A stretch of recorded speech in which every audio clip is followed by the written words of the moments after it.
So I welcome you contacting me at any point in whatever way works best for you. If I can answer more questions, share more resources, or clarify some of the information in the slides, I'd be happy to do that. I want to share just a few slides with you about some key concepts. I want to show you about a 6-minute video of a college student with ADHD. We'll do that a little bit later. And then maybe we can just stop a bit early and see if there are any questions and answers before we wrap up today, okay? What you're seeing on the slide now is a buoy. And I wanted to show you Indiana, where I grew up, because it's in the middle of the U.S., and it's very, very far from any beautiful ocean like you have here. So, in fact, I was an adult before I saw an ocean for the first time, and I just stood on the beach and my jaw dropped. It was so beautiful and so huge, I'd never seen anything like it. So I never knew what a buoy was until I was an adult and went to the ocean and saw them out on the water. So let's think about a buoy for just a moment. A buoy is there to warn people in boats that the water is getting shallow or rocky, right? So buoys are important warning devices. But buoys are completely dependent upon the water around them to engage in any behavior that we need to notice. So we're going to come back to that in just a moment. Two other experts in ADHD, particularly adults with ADHD, that I recommend you read are Dr. Ned Hallowell and Dr. John Rady. And both Dr. Hallowell and Rady have been at Harvard for many years. They are psychiatrists, and they are experts in ADHD. One of their most famous books is called Driven to Distraction. Driven to Distraction. And I recommend it to a lot of the people that I work with, and again, they find it very helpful. As it turns out, these two Harvard psychiatrists have ADHD themselves. So Dr. Rady and Dr. Hallowell get it on a very personal level and on a very professional level. They're also two of the kindest and warmest people I've ever met. When I was working at the University of North Carolina, we had a very wealthy family whose daughter went through our program, and they were very generous. And they created a fund that allowed us to bring in great speakers like Dr. Hallowell, Dr. Rady, Dr. Barkley, Dr. Brown, to talk about ADHD. And when Dr. Rady came down, he talked to us about this buoy. Since he lives in Boston, he's near the water, he's a sailor, he's out on the water quite a lot himself. He put a picture of a buoy up on the slide and said, we need to rename ADHD. And what we need to call it instead is environmental dependency syndrome. So I have that phrase underneath the buoy, environmental dependency syndrome. Let's think about that for a moment. What does that mean? What he helped us understand about executive functioning issues, particularly ADHD, is that the environment around the person plays a huge role in how organized and successful they can be. So let's think about these students going from high school to college, because that's really what I do. I help students make that transition. I help them get ready for it. I help them succeed as they begin college. What's happening? Think about one arrow going up and one arrow going down. The arrow that goes up as you transition from high school to college is the demands on your executive functioning. We have to manage our time like we never had to before. We have to read great deals of information. We have to attend lectures by brilliant professors and process all of that information. So the increase in our executive functioning demands goes up. What goes down? The structures around us that used to keep us organized and secure, meaning mom and dad. Mom and dad don't go off to college with us. We're not living under their roof. They're not waking us up in the morning to go to school. They're not reminding us to take our Adderall or our Vyvanse or our Ritalin if we use that kind of medication. So executive functioning goes up. Environmental structure goes down. Here's another way it goes down. In high school, I might get a quiz from my teacher every week. I might receive a study guide from her every week. Here are the things I need to study to be ready for the test. College, you need to read these 6 books this semester, and then we'll give you a final exam at the end. Have fun, read carefully. So many of these students who are naturally quite smart, quite intelligent usually, in high school, while living at home, they have enough structure around them often that their executive functioning issues either aren't diagnosed at all, or if they are known, they aren't really that big of a problem for the student. Okay, their environmental dependency syndrome is being treated by their environment. Mom, dad, teachers, frequent small amounts of work to do at school. Then they go off to college. And the busiest time in my year at the clinic where I work is the winter break between the fall and spring terms at college. And that's where I see a lot of students for the first time who say, I was an honor roll student in high school. I got A's and sometimes B's. I was very successful. And I just took my first semester of college and I flunked out. I'm still trying to make sense of what happened, how that happened. And frankly, that's one of the first times that we often diagnose people with ADHD. The environment has changed so rapidly for them that their ability to cope, to just use their pure intelligence to manage their impairment, evaporated because of that radical change in the environment.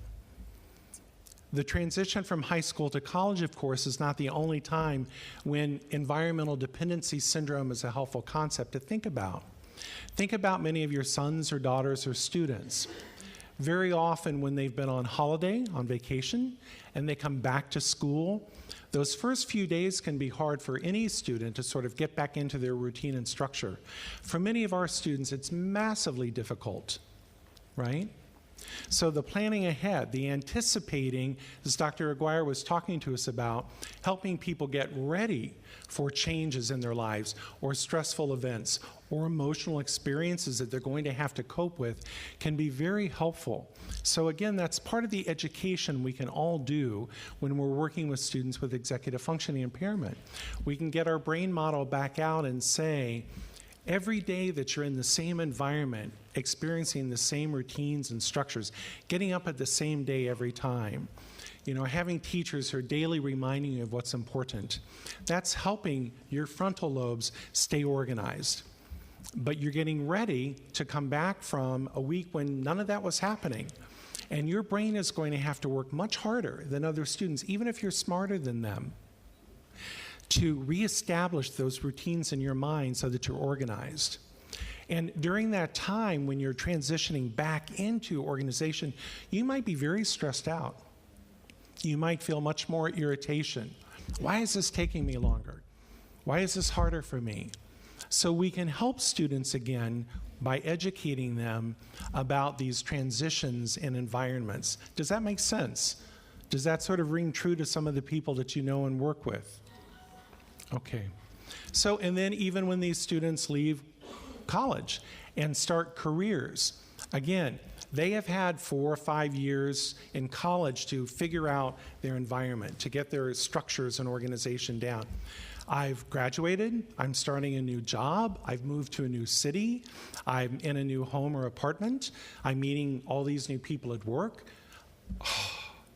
Once again, and if you happen to be, say, a person with ADHD who uses medication to treat that, or if you have depression or anxiety and you've used medication to treat that, you may have gotten to the point in your life where you don't need the medication because you're able to organize yourself and stay calm.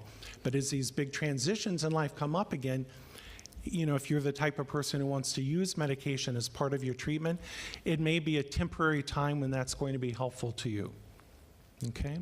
I don't take a position on medication. I think that's up to an individual and his or her physician. I want people to know that there are other things besides medication that can be very helpful. But I say to the person, what I really want is for you to be very informed about your choices. And again, to understand what's happening in your brain, in your central nervous system, so that you can anticipate how you're going to be able to take care of yourself. Okay? I'm going to skip through some of these with your permission and again just focus on a few. I wanted to introduce the concept of self-determination today as well. And again, I know many of you are very familiar with this. Many of you, I'm sure, are very self-determined people. In the US, in the 1970s and 1980s, the national government funded about 5 major research projects. And what all of these researchers around the US were charged with finding out is what has happened to students who have disabilities who graduated from US high schools. So 3, 4, 5 years after they left high school and are young adults now in their 20s, how are they doing? What are they doing? Are they employed? Are they going to college? Do they have jobs? Are they living on their own? Are they happy? Are they independent? Sadly, what the research teams found was very often that was not the case. Sadly, what they found for many, many, many thousands of these former students was that they were living at home with mom and dad still. They didn't have jobs. They didn't have their own bank accounts. Many of them hadn't learned to drive. So they were very dependent on mom, dad, and others to really take care of them, despite the fact that many of these young adults were very intelligent and certainly had the ability to learn to live independently. So qualitatively, part of that research entailed interviewing many thousands of these students to find out what happened. Why didn't your special education services and your parents and your coaches help you become more independent? And what all of these students basically said was 2 things. Number one, we're very appreciative of all the love and concern that our parents and our teachers and other people gave us. They cared about us, and we know that, and we thank them for that, and we respect them for that. Here's the but. But because they did so much for us, because they never wanted us to suffer, to fail, to fall down, to have difficult circumstances, because we already had a disability, and they thought that's enough for these children to bear. They never really gave us the opportunity to learn how to make decisions on our own, to be independent. We never had opportunities to figure out how to do that. We never really got to make mistakes and then learn from them. And we regret that, because now it's much harder for us in adulthood to try and develop those skills on our own. So those huge research findings gave rise to what is called the self-determination movement. And self-determination can be equated with the word autonomy. If you're autonomous, you're not all by yourself. You interact with people, you have healthy relationships, you give help, you ask for help, but you're in charge of your own life. You're making your own decisions about what is important to me. What are my goals? What do I want to accomplish in life? And then how do I go about doing that? And of course, each of us is self-determined or autonomous in our own ways. And all of us are very self-determined in some parts of our lives and not very self-determined in others. I noticed after I got off several flights coming to Kuwait, I was just having a hard time doing simple things like buttoning my shirt. And, I was putting toiletries away in the bathroom, and I kept dropping things, and it was just jet lag. But my ability to achieve my own goals at that moment was very impaired.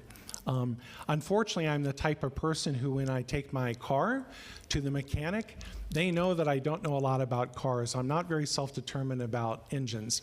So I have to find a very good mechanic who won't cheat me, because I'm just not very self-determined with mechanics. So again, but in other aspects of my life, I'm very self-determined. So here's a definition we can all work with. Self-determination is the ability to identify and achieve goals based on a foundation of knowing and valuing ourselves, okay? And when we're self-determined, it's a cycle. It's a goal attainment cycle. We start with good self-awareness. Who am I? What are my strengths and weaknesses? How does my ADHD or LD get in the way?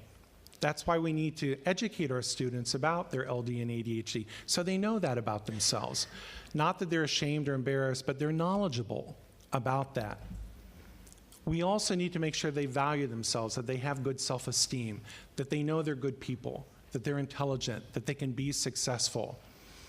If we help them learn about famous people like Richard Branson and others who have LD, ADHD, and have been very successful, that can help them with that self-esteem and say, they did it, I can do it too, even if I have dyslexia, for example. So with good self-knowledge and self-esteem, when we're self-determined, we create plans. We develop plans for reaching our goals. We take actions on those plans. We persist over time. We try things. Maybe we fail. We come up with a new plan. Maybe we get bored. We get some reminders to get back on track.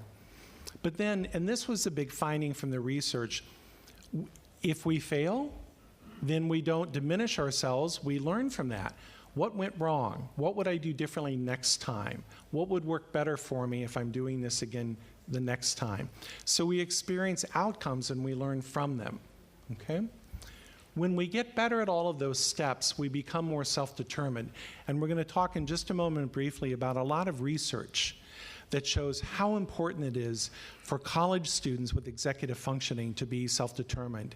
It's linked very strongly to very positive adult outcomes, okay? But just quickly, a clinical experience, if I may. As I said, most of my career has been spent working with college students with learning disabilities and ADHD. And one of the things that I noticed about them over many years was, like many college students, they rarely slowed down long enough to think about their lives.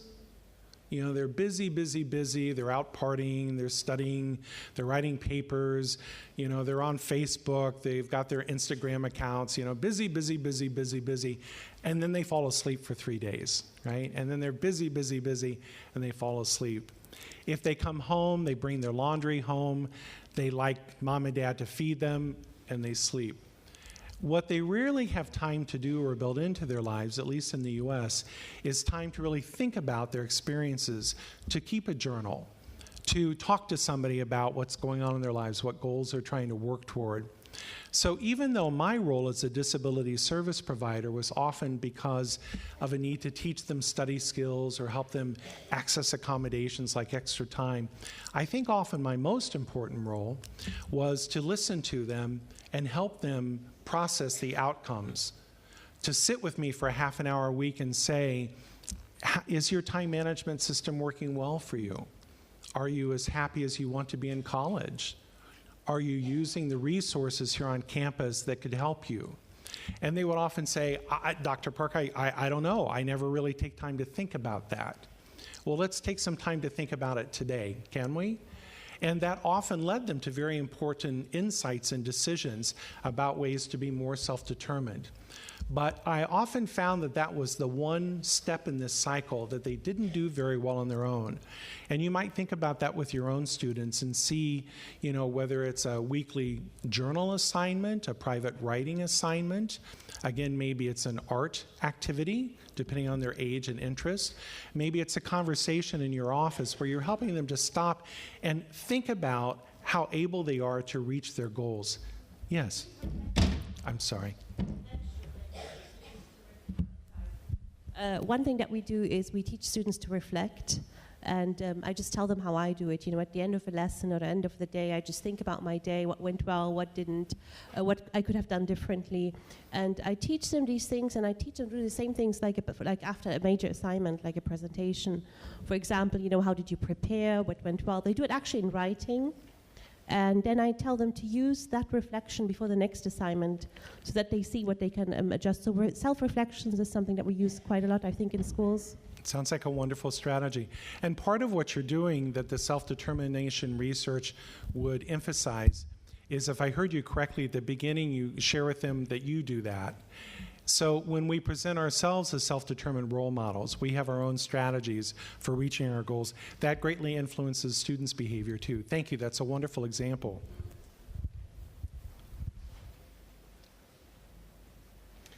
There are a couple of slides, and I'll just show them to you here and just summarize a couple of things in the interest of time. And again,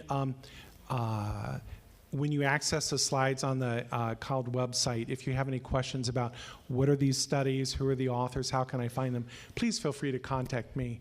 What I'll probably do as well, just to save everybody time, is when I get back home, I'll just type up a reference list of resources and send that. Dr. Huda, if I could send that to you, then maybe that will just save you all time from having to look up all these authors. But what we know about self-determination is that it's hugely predictive of important success in all human beings. But it's particularly predictive of success in young adults with executive functioning issues. We know, for example, that students who are more highly self-determined have higher GPAs. And if you think about it, that makes sense. If being self-determined means I know how to reach my goals, and I'm a college student, one would hope that one of your goals is to do well academically. Okay? We know that self-determined adults, sure, and I'll get to that in just a second, thank you. We know that self-determined adults are more likely to be employed and to be earning a decent income and to like their work. So lots of positive outcomes. So we want to promote student self-determination for lots of reasons. And who has a question? Yes. Excuse me, I wanted to ask that in college level, if I figure out that my student has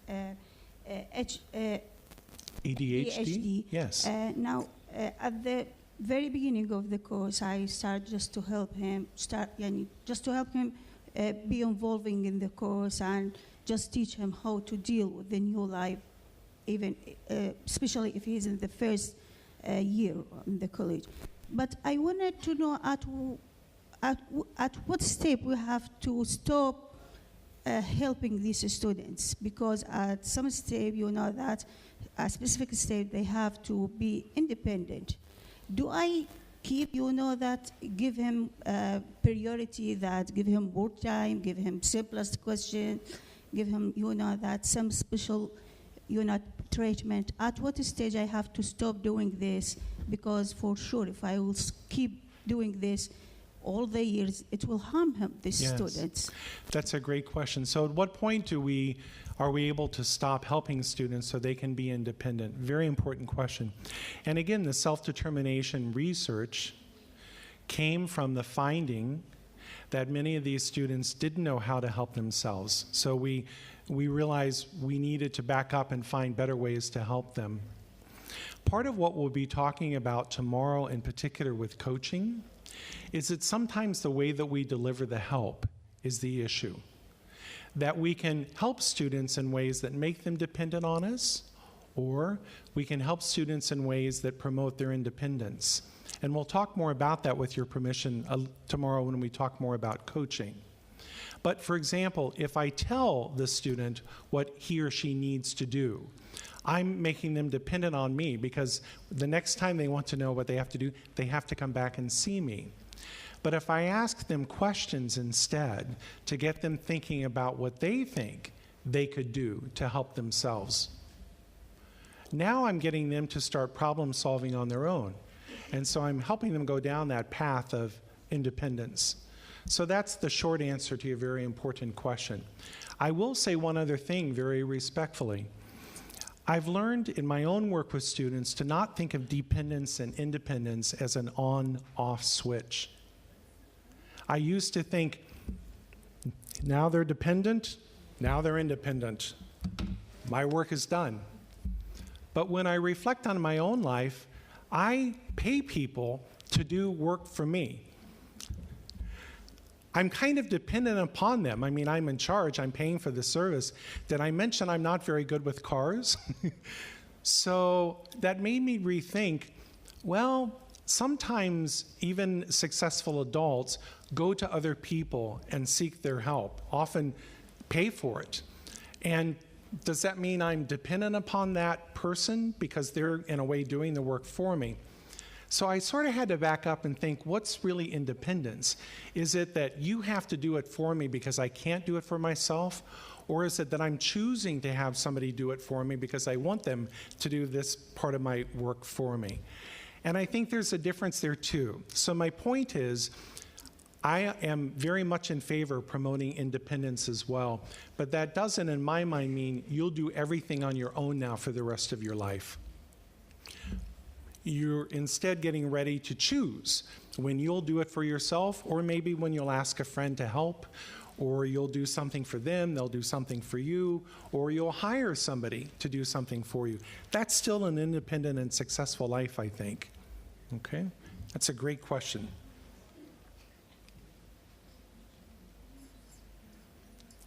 So again, this slide talks a little bit more about what we can do to promote self-determination, and I'll just mention a couple. We've got about 15 more minutes left today, and again, I want to show a brief video here. We present ourselves as self-determined role models. I say this to parents in particular. Most of the parents of the teenagers I work with are very successful professionals. Many of them are doctors and attorneys and judges and so forth, and they're very organized. And that's one of the reasons they're concerned about their children with executive functioning, because they see that their children aren't organized. So I asked the parent, when was the last time your son or daughter saw you struggling with something, really having to think through how are you going to solve a problem in your life? And they usually can't come up with an answer. Never. So I say, maybe that's not always a good thing. Maybe your son or daughter needs to see that even you, the successful fill in the blank, has times in your life where you're not very self-determined. You really have to stop and think, how am I going to figure this out? How am I going to solve this problem? And then let them see how you're going about figuring that out. So we can, whether we're professionals or parents, we can let teenagers and young adults see how we're trying to solve problems and reach our own goals. And at times that it's very frustrating for us too, okay? Very quickly. Culture. I just want to mention that, and maybe we can talk a little bit more tomorrow. All of this, of course, is deeply connected to our cultures. And our cultures are the roadmaps of our lives, right? They're a central part of who we are. I did my student teaching back in the early 1980s on the Navajo Indian Reservation in Arizona. If any of you have ever been to the Grand Canyon, by any chance, in the U.S., it's not too far from there. And as I was sharing at dinner last night with some friends, many of the Native American Navajo students who I taught who had disabilities, in traditional Navajo culture, the way that they think about LD or ADHD is that this is a curse that has been placed on this child. And so the way that they would deal with that is they would bring the student home on the weekend from the boarding school where I taught, and a medicine man would perform a healing ceremony in the traditional hogan that you see in the upper right-hand corner to heal the person of the spirit that plagued them. And the family thought their LD or their ADHD is fixed now. Apparently, I'm still having some jet lag issues. I apologize. And I had to respect that. Of course, that's their belief system. I'm not there to judge that. I was privileged to learn about it. I had to work with it. But that helped me understand in that culture that was very central to how people even thought about having a disability. The lower left-hand corner is a photograph of a basketball player again, or excuse me, a football player at UNC Chapel Hill, the University of North Carolina. And I worked with a number of the football players there who were African American and who also had LD or ADHD. So if they were going to get accommodations, like extra time on their tests, they had to take a letter from our office and give it to their professor that said, I have a disability, I qualify for accommodations. And many of these student athletes, particularly the African American student athletes, didn't come in until much later in the semester when they were failing some classes. And I started talking to the students that I was working with saying, why do you wait? Why don't you come in at the beginning of the semester like we encourage you? And some of them were honest enough with me, which I appreciate, to say, Dr. Park, you don't understand. I'm African American. So with some professors, usually white, but not always, that's a strike against me. They're already thinking I'm less intelligent. They don't say it, but I can see it on their face. I can see it in their eyes. I'm a student athlete. They're thinking the only reason you're here is because you're a good football player. That's the only reason we admitted you. So I'm already being sort of discriminated against there. Now you want me to tell them that I have a disability on top of that? Are you kidding me? And I until I could walk in their shoes and understand from their perspective how stigmatizing that was for them on many levels, I didn't appreciate what a struggle it was for them to use accommodations. As I mentioned, the larger photograph, I had the privilege of going to Japan a few years ago, and there's a Japanese expression in a very collective society where everybody knows to the day how old people in their group are, because if you're a day older than I am, I bow lower to you. You get the better seat. You have more respect. It's a wonderful culture in that regard.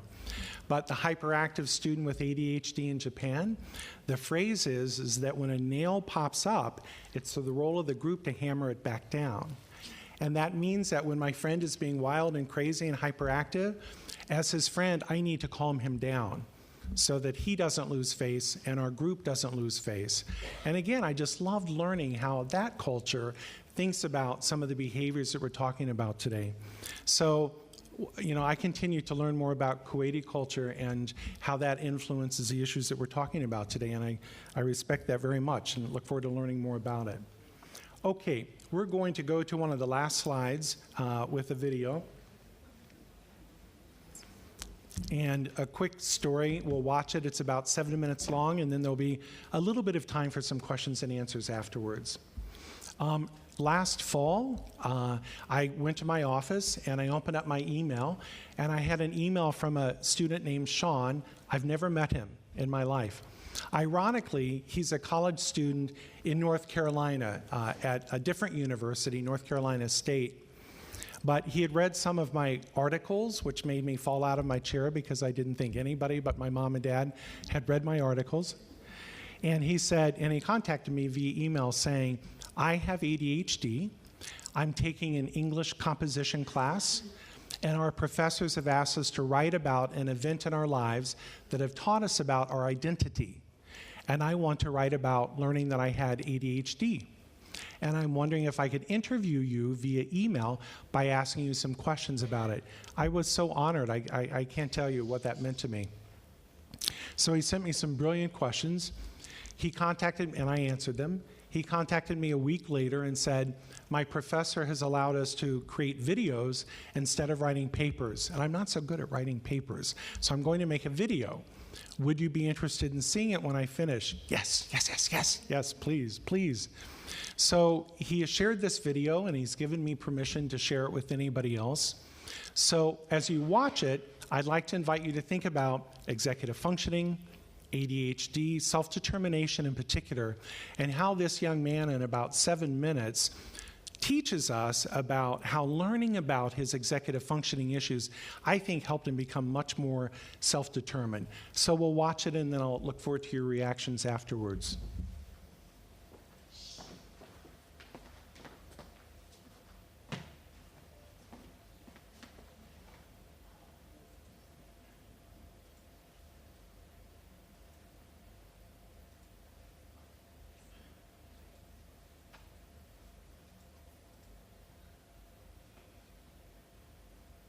This is Sean.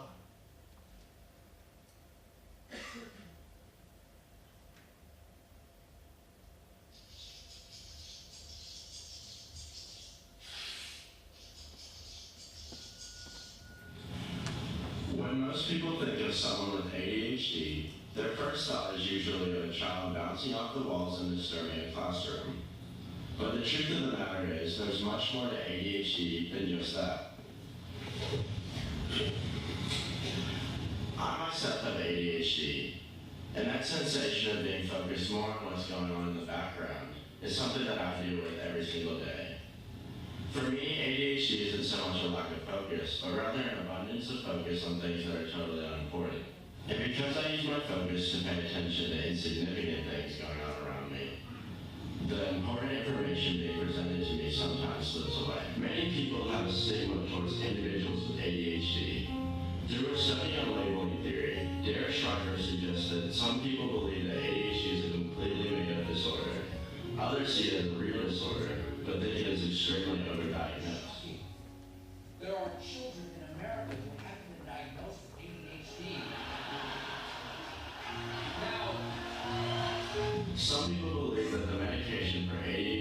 cures all the problems related to the disorder and even makes kids smarter. However, in reality, the medication will only do so much to help the user focus. And along with being diagnosed comes a label that brings about a number of social problems that commonly go unnoticed. Growing up, school always came easy to me. It wasn't until high school until my symptoms started to rise to the surface. At first, I thought it was just a normal transition into high school that everyone's dealing with. But when my grades started to slip because I would zone out for entire class periods, or I would have trouble reading a single text question the whole way through without getting distracted, this is when I realized I had more than just a tougher course load. I had a serious problem that needed to be fixed. So I spoke with my parents and we decided to get me tested for ADHD. I went to a psychologist that specialized in ADHD testing. He administered the Wechsler Adult Intelligence Scale to me, and I was tested in a number of topics such as math problems, puzzles, word associations, and processing speed. After the psychologist reviewed my results, it became clear that I suffered from ADHD inattentive type. ADHD inattentive type, as described by Shire in their brochure as shared focus, is a less visible form of ADHD, characterized by having difficulty paying attention to details and trouble with organization, among other things. Individuals suffering from this form of the disorder don't correspond with most people's stereotypical idea of ADHD. An individual with inattentive ADHD can appear to be on task or focused, but in reality they're just usually staring blankly at the teacher or an assignment, not really grasping onto the information that's being taught. After being diagnosed with ADHD, I had to tell all of my teachers, and I also told most of my friends. Upon telling them, I realized that they started to treat me differently than before being diagnosed with the disorder. Teachers began treating me as if I had become dumb overnight. Although they were doing what they thought was best to help the situation, it was embarrassing to constantly be asked individually if I understood everything on an assignment, or if I needed to take a break during a test. Along with this, I started to notice that my friends were treating me differently as well. They saw me as two different people, depending on whether I took my medicine or not. They began to attribute all my behaviors to ADHD, whether they were a byproduct of it or not. While nothing physically changed,